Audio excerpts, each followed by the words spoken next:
over the course of a year, this experiment will give me 45.625 days back. Last week, I made my iPhone a dumb phone. So today I want to talk about what this last week has been like living with this thing, what I've learned, if I'm going to continue doing this, and basically what my results have been from this experiment. So last week I took my phone and went through and erased everything that was either entertainment or a distraction. Okay, ignore my toe thumbs. Okay, let's begin the process. So, all right, what do I not need? Sonic, I don't really ever use that. I think I use it once to get a deal, but whatever.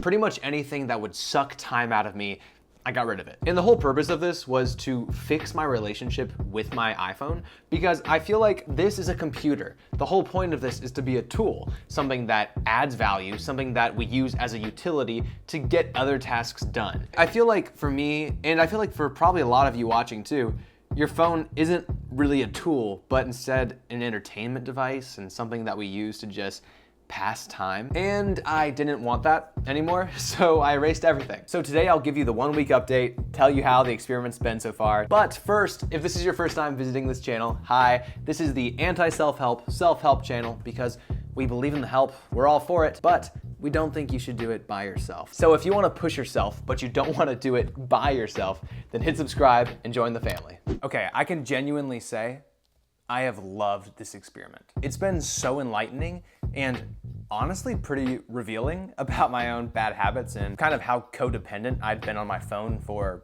entertainment. The first few days, I 100% felt it the most. It was like withdrawals, sort of. Multiple times, without me even thinking about it, my hand would just reach for my phone. And then once I had my phone in my hand, it just clicked and I was like, there is nothing to do on my phone anymore. Throughout the first couple of days, that happened a lot. Hopefully you've experienced this before. If you have, leave a comment and let me know so I don't feel alone. But also I hope you've experienced it so you're not watching this and you're like, gosh, this guy has a major problem. Maybe I do. Okay, one of the most shocking things about this whole experiment was that you haven't left a like on this video yet. Come on, it's right there.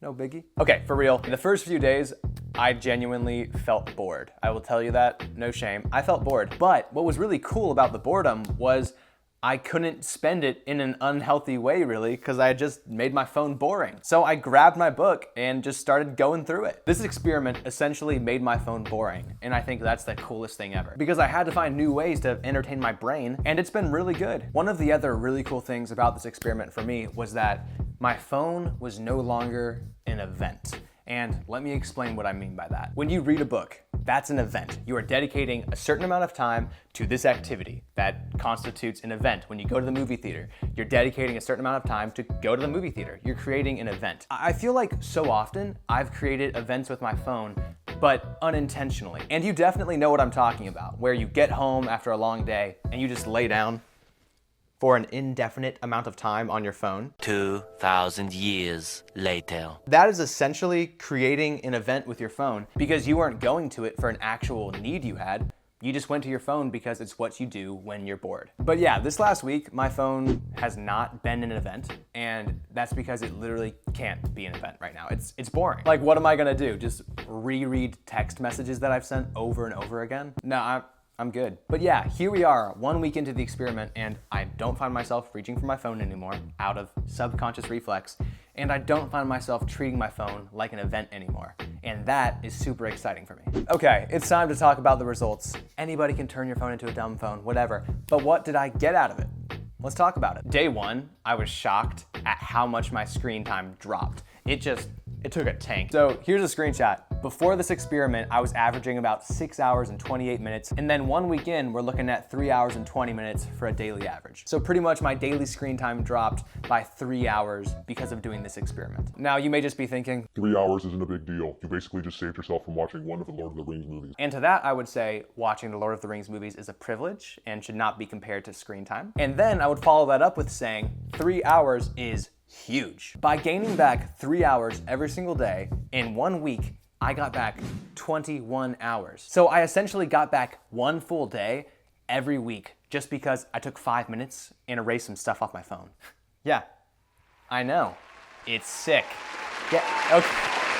Stop! up? But why stop there? Let's keep going. By saving 3 hours every single day over the course of 30 days, I am saving 3.75 days every single month. Almost 4 full days because I took 5 minutes to create some boundaries. Let's take it one step further, shall we? Over the course of a year, this experiment will give me 45.625 days back. That's a month and a half. Think about what you can do with a month and a half. If I randomly walked up to your door, knocked, and said, hey, guess what? This year, you're getting a month and a half of extra time. Enjoy. There genuinely is not a price tag that can reflect how valuable that is. And if you're watching this and you have, 7, 8, 9 hours of screen time or whatever, don't feel bad, but instead use this as motivation to realize how much time you can get back. For instance, if you have 8 hours of screen time a day, and let's say you got it down to 2 hours, every single day, you're saving 6 hours, and saving 6 hours a day would give you back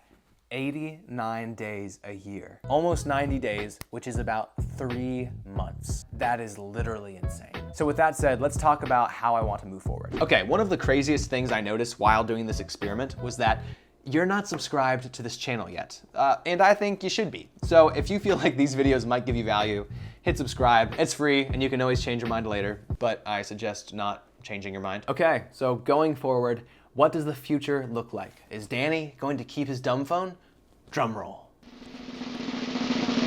Yes, I am absolutely going to keep my phone without the entertainment on it. 100%. Did you not just watch the whole last bit of this video I've been filming? So yes, I'm gonna keep it as a dumb phone, but I do still have some goals in the future. Right now, my average screen time is 3 hours and 20 minutes a day, but I wanna keep getting that lower. Ideally, right around the 2 hour mark. I'd feel pretty good about that, and I feel like that makes a lot of sense with my lifestyle. Also, when I get this down to 2 hours a day, compared to what it was at the beginning of this experiment, I will be saving 68 days every year. That's over 2 months of time that I'm getting back. So I want that. Anyway, I hope you're feeling inspired. I hope during this video you checked your own screen time and you were like, maybe there's some room to cut it down a bit. But yes, that is the end of the video. If you got any value out of this video, don't forget to leave a like. If you're enjoying this channel, please subscribe. As always, leave a comment for the algorithm, and I will see you guys next time.